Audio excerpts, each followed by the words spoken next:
Il y a 10 ans, je fais mes premières vidéos sur la mobilité en CrossFit. Je me fais connaître pour le thème. Je fais pas mal de massages, d'étirements, de mobilisation avec bande. Et franchement, je suis plutôt content des résultats que j'obtiens pour la souplesse. Par contre, force est de constater que pour la mobilité, c'est pas un carton. Parce que je suis le premier à me niquer le dos en faisant du CrossFit. Oui, je bougeais bien dans les amplitudes, mais j'étais pas capable d'y maintenir la tension musculaire qui me protégeait. J'ai donc gagné en fausse mobilité, en souplesse en fait, et pas en vraie mobilité.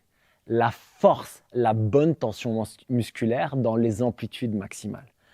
On va parler aujourd'hui du chemin que j'ai fait entre les deux et à quel point ça m'a permis non seulement de guérir mes propres blessures et beaucoup plus efficace en CrossFit, mais aussi enseigner ça dans mes salles et voir plein de gens avoir beaucoup moins de blessures qu'avant.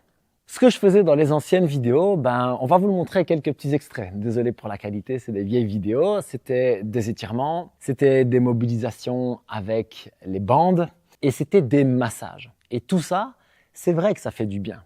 Ça détend, ça permet d'être un peu plus relâché et parfois d'atteindre des positions que l'on ne pouvait pas atteindre avant. Mais lorsqu'on remet de la tension, il n'y a plus personne. L'idée, c'est que je peux apprendre à mettre mon bras là-bas, plus loin derrière moi en souplesse, mais que quand je dois stabiliser une barre de 50 kg au-dessus de la tête, ça ne sert plus à rien d'être souple. Maintenant, j'ai besoin d'être fort. Alors, les premiers concepts qui m'ont sauvé, ce sont ceux de tension avec Strong Fit, la connexion musculaire, les openers, et puis ce qui a été un peu plus loin, c'est les principes ATG, l'amplitude en tension musculaire, comme par exemple dans le ATG Split Squat. Et depuis toutes ces années, le travail que moi je fais, c'est prendre les concepts de Strong Fit, d'ATG, de respiration, de mobilité, de mouvement, et les mettre au service de la bonne amplitude et bien sûr du CrossFit. Alors qu'est-ce que ça donne concrètement? Ça veut dire que maintenant, je peux prendre une charge et squatter avec beaucoup d'amplitude et beaucoup de contrôle à la fois. Je peux aller là, être parfaitement engagé musculairement, me sentir totalement en sécurité. Et je peux même être plus performant sur des mouvements de gymnastique, comme par exemple le toast to bar, où je peux faire des reps quasiment jambes tendues, avec aucune forme d'inconfort, et surtout beaucoup d'aisance. Parce que je n'ai pas travaillé sur ma souplesse pour ça, mais sur ma vraie mobilité. Je le répète, la tension en amplitude. C'est là-dessus qu'on va bosser maintenant. Si on regarde en CrossFit, où sont les plus gros problèmes de mobilité?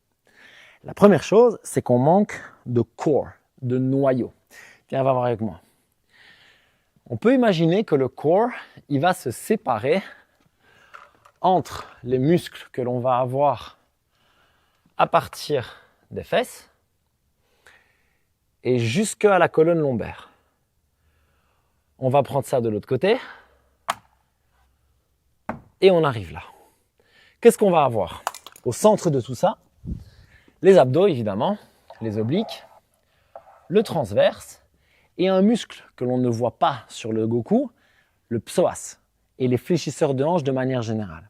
Le psoas, on ne le voit pas parce qu'il est en dessous de tout ça, sauf qu'il est extrêmement stabilisateur. Quand on va ajouter les obliques, le transverse et maintenant les grands fessiers, que tu vois en jaune ici parce qu'ils font partie de la même chaîne de torque interne, la chaîne de stabilisation, eh bien tout ça, on va pouvoir le travailler avec des exercices simples. Je vais simplement te les montrer à l'écran, enfin Rizza va s'en occuper parce que c'est lui qui fait les montages. On va faire du sandbag carry, on va faire du good morning ou du Romanian deadlift, donc du deadlift jambes tendues, de manière à avoir un bon gros pivot de la hanche solide. Et on va faire un travail spécifique sur les fléchisseurs de hanches. Ça, je te le montre maintenant. Le premier exercice que tu peux faire, c'est travailler avec le knee raise, bras overhead, où tu vas venir travailler le plus haut que tu peux sur une inspiration ici, en restant bien ouvert. L'erreur, c'est de raccourcir. Ok, on reste bien grand, les bras overhead, et je vais venir travailler sur une inspiration.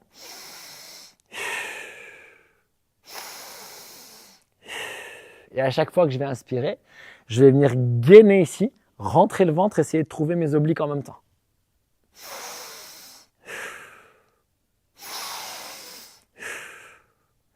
Si au début, c'est plus facile pour toi, tu peux le faire sur l'expiration. Okay?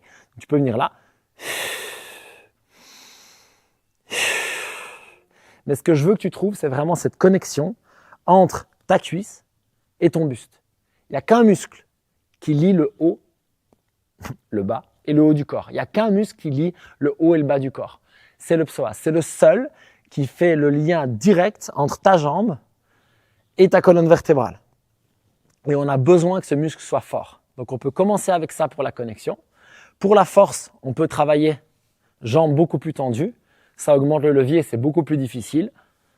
Et bien sûr, après, on peut le faire en suspension, ce qui va extrêmement bien fonctionner, autant pour tous les exercices de squat, de deadlift, etc.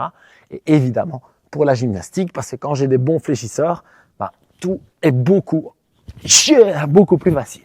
On a donc commencé par le core. La deuxième chose, c'est qu'on a besoin de force dans les 3 amplitudes d'un muscle.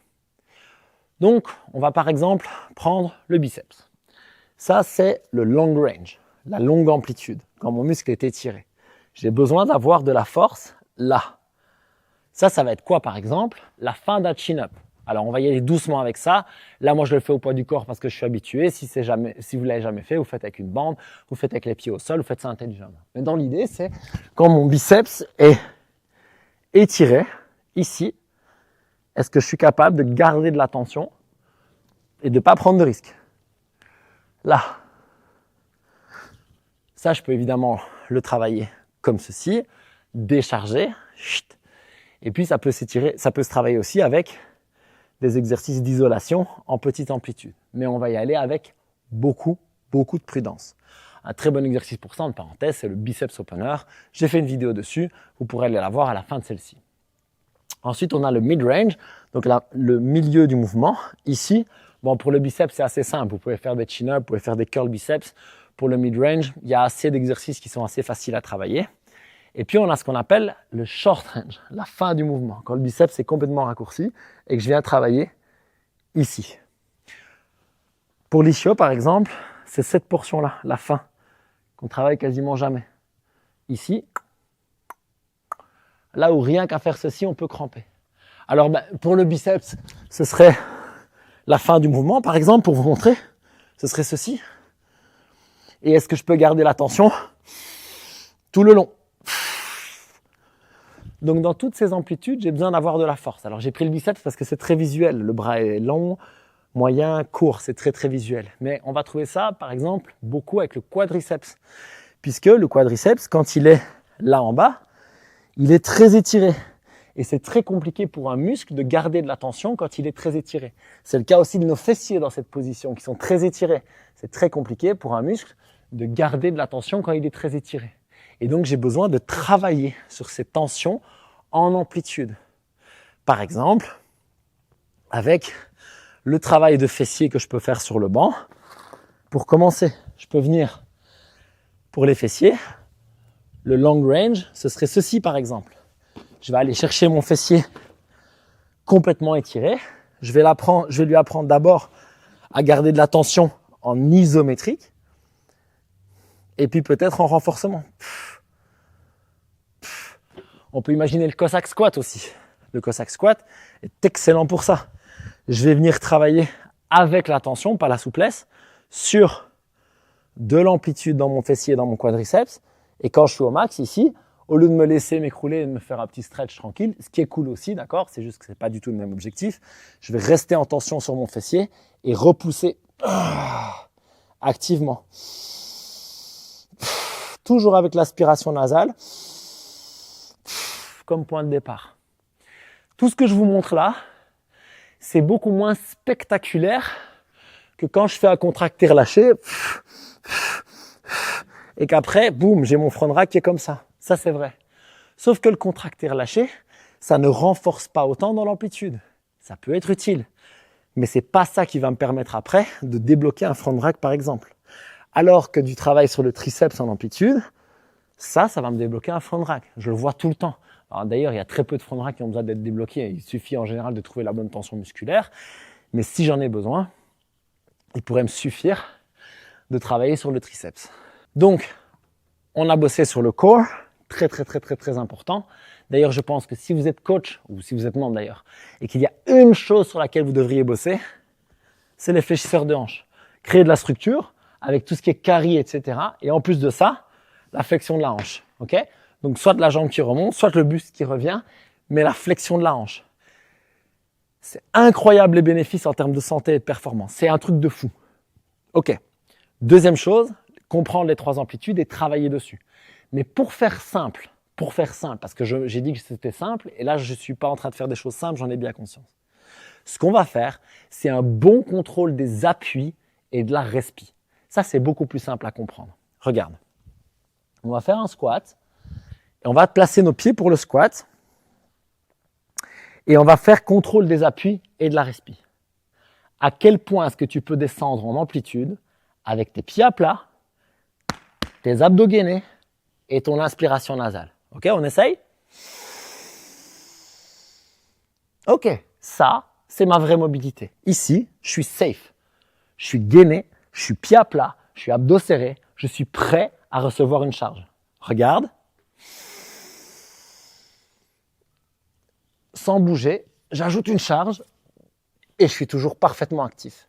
Si je sors de ma mobilité, je suis ici, je resserre un peu les pieds pour être plus confortable, je suis là, et que tu m'ajoutes une charge, je vais y arriver, attention, parce que je me suis entraîné.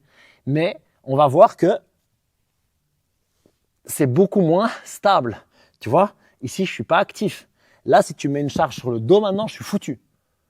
Alors que là, tu me mets une charge ici, pas de problème. C'est la même chose pour moi. Le but, c'est de trouver ces amplitudes. Donc, on va chercher les appuis, dans les pieds ou dans les mains d'ailleurs, et l'inspiration. Donc maintenant, on va regarder pour le biceps dont on a parlé tout à l'heure. Je vais prendre une bonne prise en supination. Première chose, je veux garder ma main active. Donc je vais venir ici, chercher cette connexion-là et celle-là. Tac, tac. De là, quand je l'ai, je ferme ma main et je vais enrouler mon pouce autour pour être fort ici. Ok? On va partir de là et on va faire le même travail d'aspiration nasale pour l'amplitude. Donc je pars de là, bon gainage, bon grip et on est parti pour... Imaginons que je m'arrête là, et ben c'est ça ma mobilité pour le moment. Donc qu'est-ce que j'ai pas intérêt à faire? Ça. Ça c'est pour me défracter le coude et l'épaule. Ou le poignet parfois, mais c'est souvent l'épaule et le coude qui prennent. Donc je vais travailler dans mon amplitude. Bien sûr, moi je me suis entraîné, donc je suis capable de le faire en amplitude complète.